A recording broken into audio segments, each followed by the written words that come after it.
Right to education म्हणजेच RTE प्रवेशामध्ये मोठा बदल झालाय। आता आपल्या घरापासून फक्त 1 किलोमीटरच्या अंतरामध्येच शाळेत प्रवेश मिळणार आहे। नेमकं काय बदल झाले आणि पालकांनी काय लक्षात ठेवायचंय पाहूयात सविस्तर या व्हिडिओच्या माध्यमातून। शालेय शिक्षण विभागाने काढलेल्या शासन निर्णयानुसार आता विद्यार्थ्यांना त्यांच्या नोंदणीकृत राहत्या पत्त्यापासून 1 किलोमीटरच्या परिसरातील शाळांमध्ये प्रवेशासाठी अर्ज करता येणार आहे। याआधी ही मर्यादा 3 किलोमीटर पर्यंत इतकी होती। मात्र काही ठिकाणी बनावट किंवा तात्पुरते भाडे करार करून पसंतीच्या शाळांमध्ये प्रवेश मिळवण्याचे प्रकार समोर आले आणि त्यामुळे पारदर्शकता वाढवण्यासाठी आणि गैरवापर रोखण्यासाठी हा निर्णय घेण्यात आल्याचं शिक्षण विभागाकडून सांगण्यात येत आहे। यासोबतच आणखी एक महत्त्वाचा बदल करण्यात आला। सगळी कागदपत्र अर्ज करताना ऑनलाईन अपलोड करणं आता बंधनकारक करण्यात आलंय।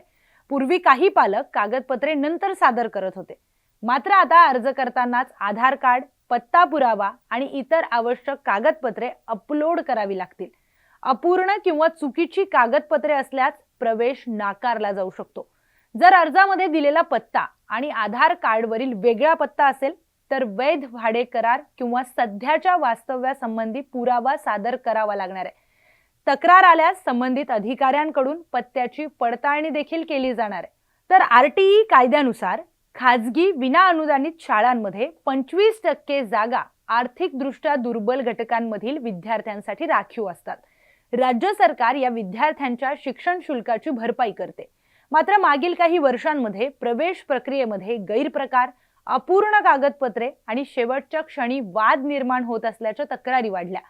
त्या पार्श्वभूमीवर हा मोठा निर्णय घेण्यात आलाय। नवीन नियमांनुसार प्रवेश प्रक्रिया लवकरच सुरू होणार आहे, त्यामुळे पालकांनी अर्ज करताना पत्ता आणि कागदपत्रे यांची अचूकता तपासूनच प्रक्रिया पूर्ण करावी, असं आवाहन शिक्षण विभागाकडून आता करण्यात आलेलं आहे। RTE प्रवेशामध्ये 1 किलोमीटरची अट आणि पूर्णपणे ऑनलाईन कागदपत्रे ही प्रक्रिया खरंच पारदर्शक ठरेल का? तुम्हाला काय वाटतं? तुमचं मत कमेंट करून सांगा।